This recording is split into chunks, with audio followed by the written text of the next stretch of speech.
ಇಲ್ಲ ಅಂತಂದ್ರೆ ನನಗೆ ಗೃಹ ಖಾತೆ ಕೊಡ್ರಿ ಅಂತ ಕೇಳುವಂಥದ್ದು. ನಾವು ಉಪಮುಖ್ಯಮಂತ್ರಿ ಆಗೋದಿಲ್ಲ ಅಂತ ಚಂದ್ರವ್ರು ಹೇಳ್ತಾ ಇದ್ದಾರೆ ಅಂತ ಕೇಳ್ಬರ್ತಾ ಇದ್ದ. ಹೀಗಾಗಿ ಒಟ್ಟಾರೆಯಾಗಿ ಇಡೀ ಒಂದು ವ್ಯವಸ್ಥೆ ಗೋಚರಾಗ್ಯದ. ಇದ್ರ ನಡಕ್ಕೆ ಮತ್ತೊಂದು ಮಾತು ಅಂತ ಬರ್ತಾ ಇದೆ, ಇಲ್ಲಪ್ಪ ಇದು ಮೋದಿ ಮತ್ತು ಶಾರ್ ಅವರು ಹುಟ್ಟಾಕಿದ ರಾಜಕೀಯ ತಂತ್ರ. ಇಲ್ಲಿವರೆಗೆ ಆರ್ ಎಸ್ ಎಸ್ದ ದುಡಿಮೆಯನ್ನು ತೆಗೆದುಕೊಂಡ್ರು, ಹೋರಾಟ ಮಾಡಿದ್ದು ಆರ್ ಎಸ್ ಎಸ್ಸು, ಪ್ರತಿಭಟನೆಗೆ ಹೋಗಿ ಮುಟ್ಟಿಸ್ತು, ಎಲ್ಲ ಆಯಿತು. ಬಟ್ಟೆಗೆ ಕಟ್ಟಂಗೆ ತಿಳ್ಕೊಂಡು ನಮ್ಮ ಇವರು ಯಾರು ಯೋಗಿ ಆದಿತ್ಯನಾಥರಾಗಿರ್ಬೋದು, ಇನ್ನುಳಿದವರಾಗಿದ್ದು ಬಂದು ಪ್ರಚಾರ ಚೆನ್ನಾಗಿ ಮಾಡಿದರು, ಮೋದಿ ಸಹಿತ ಚೆನ್ನಾಗಿ ಮಾಡಿದರು.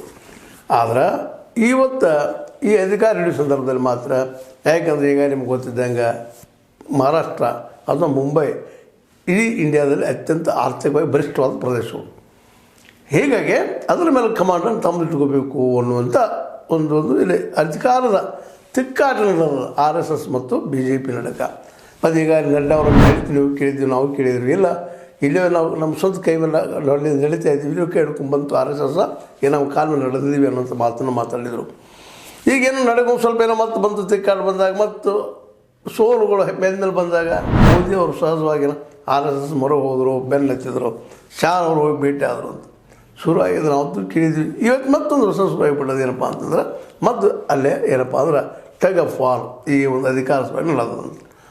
ಈ ಹಿನ್ನೆಲೆಯಲ್ಲೇ ಇದನ್ನೆಲ್ಲ ವಿಚಾರ ಮಾಡಿದಾಗ ಸಹಜ ಅನ್ನಿಸ್ತದೆ, ಈ ದೇಶದಲ್ಲಿ ಅಧಿಕಾರಕ್ಕಾಗಿ ಏನು ಬೇಕಾದ ಆಗ್ತಾವಪ್ಪ ಘಟನೆಗಳು ಅಂತೇಳಿ. ಇಲ್ಲಿ ಎಷ್ಟಲ್ಲ ಜಗತ್ತಿನ ಯಾವುದೇ ಮೂಲೆಗೆ ಹೋದರೂ ಅದು ನಮ್ಮಲ್ಲಂತೂ ಇನ್ನೂ ಹೆಚ್ಚಾಗಿದೆ ಅಂತೇಳಿ. ಆದರೆ ಇಲ್ಲೇ ನಮ್ಮ ಫಡ್ನವೀಸ್ರನ್ನ ಕೇವಲ ಬ್ರಾಹ್ಮಣ್ಯದ ದೃಷ್ಟಿ ಇಟ್ಕೊಂಡು ಮತ್ತೆ ದೃಷ್ಟಿ ಇಟ್ಕೊಂಡು ಮುಖ್ಯಮಂತ್ರಿ ಆಗಬಾರ್ದು ಅನ್ನೋಕ್ಕಿಂತಲೂ ಇವತ್ತು ಬಿ ಜೆ ಪಿ ಹೆಚ್ಚಿನ ಪ್ರಮಾಣದಲ್ಲಿ ಆಯ್ಕೆಯಾಗಿ ಬಂದದ. ಆದರೆ ಆರ್ ಎಸ್ ಎಸ್ ಕ್ಯಾಂಡಿಡೇಟ್ ನಮ್ಮ ಇವರು ಫಡ್ನವೀಸ್, ಬಟ್ ಶಾ ಮತ್ತು ಮೋದಿ ಅವ್ರಿಗೆ ಈ ಕ್ಯಾಂಡಿಡೇಟ್ ಬೇಡ ಆಗ್ಯದ ಅಂತ ಅನ್ನಿಸ್ತದೆ. ಅವ್ರಿಗೆ ಬೇಕಾಗಿದ್ದು ಏನಪ್ಪ ಅಂದ್ರೆ ತಾವು ಹೇಳಿದ ಕೇಳುವಂತಹ ಒಬ್ಬ ಅವ್ರ ಕೈಲಿರುತ್ತಿರೋಂಥ ಒಬ್ಬ ಮುಖ್ಯಮಂತ್ರಿ ಬೇಕಾಗಿದ್ದಾರೆ ಅನ್ನುವಂಥ. ಅದಕ್ಕಾಗಿ ಸಂಜೆ ಅವರನ್ನು ಮತ್ತು ಇವ್ರಕ್ಕೆ ಒಂದೇನೋ ತಿಕ್ಕಾಟ ನಡೆದು ಬಿ ಜೆ ಪಿ ಹೇಳಿದರೆ ನಾನು ಹಿಂದೆ ಸರಿತೀನಿ ಅಂತ ಹೇಳೋರಿಗೆ ಏನು ಅರ್ಥದ. ನಮ್ಮ ಫಡ್ನವೀಸ್ ಅವರು ಆಲ್ರೆಡಿ ಈಗಾಗಲೇ ಮುಖ್ಯಮಂತ್ರಿ ಘೋಷಣೆ ಹಾಗೂ ಎಲ್ಲ ಸಾಧ್ಯತೆಗಳಿದ್ದು ಈ ನಡುವನ ಏಕಾಏಕಿ ಸಂಜೆ ತಮ್ಮ ಊರಿಗೆ ಹೋಗಿದ್ದಾರೆ. ಇಂದು ನಾಳೆ ಬರ್ಬೋದು, ಚರ್ಚೆ ನಡೀತದೆ. ಅವರು ಈಗ ಏನಪ್ಪ ಅಂದ್ರೆ ನಾವಿಬ್ಬರು ಮರಾಠರು ಆ ಬ್ರಾಹ್ಮಣರ ಕೈಯಲ್ಲಿ ಆಳಿಸ್ಕೊಳ್ಳೋದಿಲ್ಲ ಅನ್ನೋಂಥ ಮಟ್ಟಕ್ಕೆ ಅವ್ರನ್ನ ಬೇಗ ಮತ್ತೆ ಬೇರೆ ಖಾತೆ ಕೊಡ್ರಿ, ನಿಮ್ಮ 50% ತೊಗೊಳ್ರಿ, ಅದರ ಮುಖ್ಯಮಂತ್ರಿಗೆ ಯಾರು ನಾವಂತೂ ಬಿ ಜೆ ಪಿ ಹೇಳಿದ್ರೆ ಸರಿತೀವಿ ಅಂತ ಹೇಳ್ತಾ ಇದ್ದಾರೆ ಸಿಂಧೆ ಅವರು.